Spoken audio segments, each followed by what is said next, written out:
Yo, people, breaking news to attend to, and of course, lots of other players involving Trossard, involving Caicedo, Aubameyang, Rafinha, and many more. Mudryk, of course. So let's get straight into it now. It's been reported by David Ornstein that they have had a bid come in at Brighton for 12 million, but it's been rejected, and Tottenham will not be successful with that bid, that opening bid. Potentially, they're looking at this, this player to obviously look at Son's form and his dip this season on that left flank. He's obviously started the season very well. Trossard before the World Cup, scoring a lot of goals for Brighton, being very heavily involved. But since the turn of the World Cup, he's had a falling out with De Zerbi. He's been out of the first team picture. He's fallen away from the starting 11, and he is obviously looking to secure a move away from the club due to his contract expiring, and maybe he feels like he can move into a higher level club. But Brighton are having a very good season, so you have to be careful what you wish for. But Tottenham have had that 12 million bid rejected. That's just come into us. And of course, Arsenal are interested as well, reportedly after missing out on Mudryk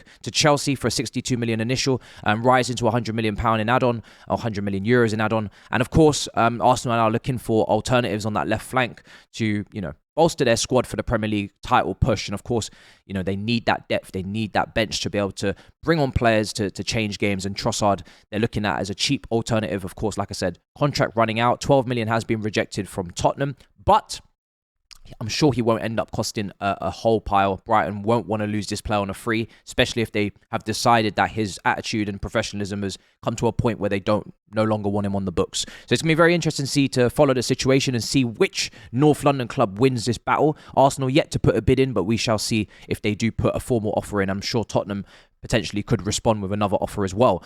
Moving on, of course, this is all spiraled from Mudryk in the first place. That deal to Chelsea, of course, is done. He was at Stamford Bridge, shown to the fans at half-time.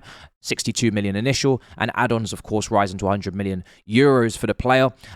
And it will be very interesting to see if he performs and plays against Liverpool in this coming fixture against Trent, obviously on that left-hand side, right-hand side for them. Now, moving on, Caicedo, another player that's been linked with move away from Brighton. Chelsea are stepping up their interest. After securing Mudryk, they would like a central midfielder. A right-back is potentially also on the cards, but central midfield is an area that they have been looking at. So we look to previous encounters with Benfica for Enzo Fernandez. Now Caicedo is on the list. Brighton asking price could be in the range of 65 to 75 million pounds. Of course, he's only 21, from Ecuador. Very young player, having a great season, putting a really big performance against Liverpool over the past weekend.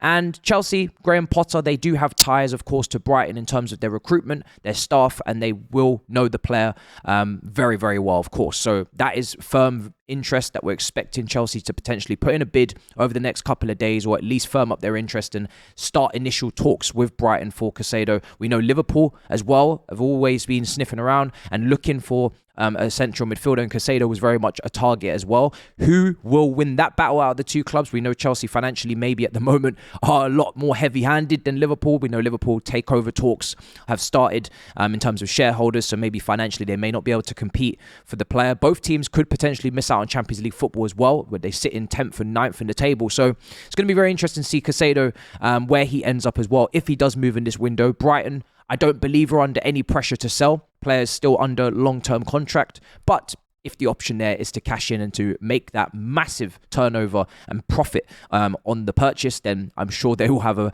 very good replacement lined up. We know Brighton's recruitment has been A1 for the last few years. So that's another player to keep your eyes on as well in this transfer window. Still lots of time to go.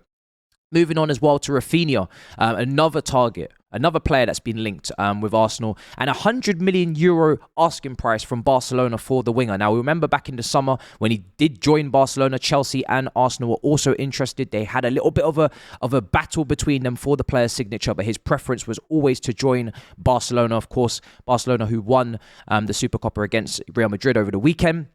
But now it seems like Barcelona, he was on the bench for that game, could be willing to cut ties, but for an enormous fee. And personally, I would be shocked, and I don't think anybody's going to go in with an €100 million offer. Maybe that's to push teams away from, scare them from bidding for Rafinha, maybe potentially.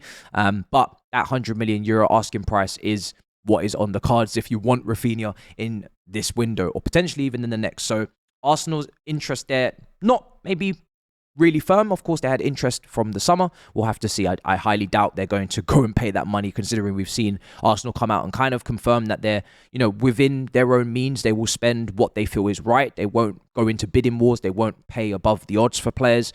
We've seen them miss out on Vlahovic previously, potentially player interest, but also maybe fees as well. They are definitely trying to control what they're doing in terms of spending money, and potentially, understandable as well. So Fernan Torres has also been linked as well, and apparently contact has been made to explore deals for these players. Barcelona are a team right now that have got forwards that are up for sale, you could say, for sure, to clear wage and just bring in extra cash. Depay is another player that was linked with Atletico Madrid and seems to be on his way there. He was available for peanuts this window as well. So there is movement in Barcelona in terms of those backup positions for those players that don't play regularly.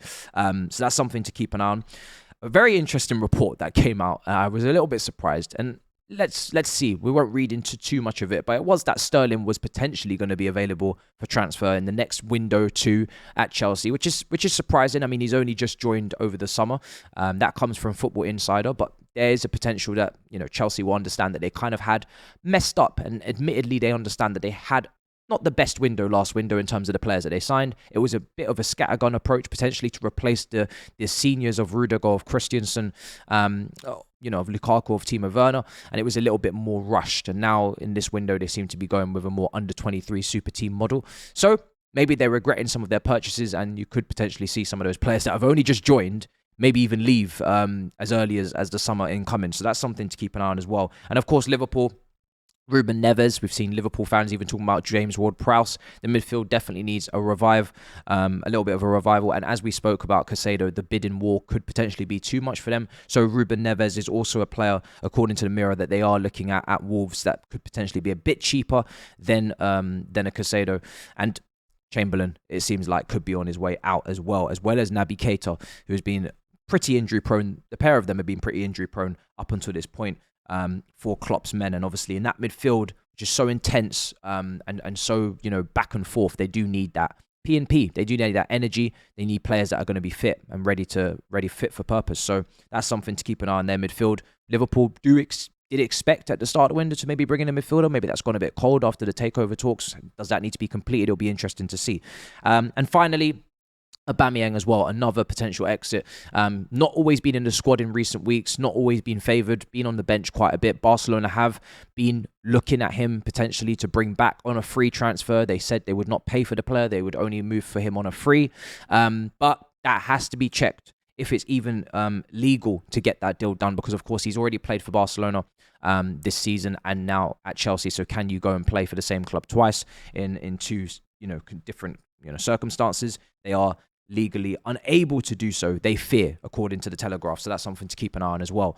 That's everything in terms of news at the moment. There's a lot going on at London clubs specifically. Of course, Tottenham, Chelsea and Arsenal, and a little bit of Liverpool in midfield, but still nothing seriously concrete there for them.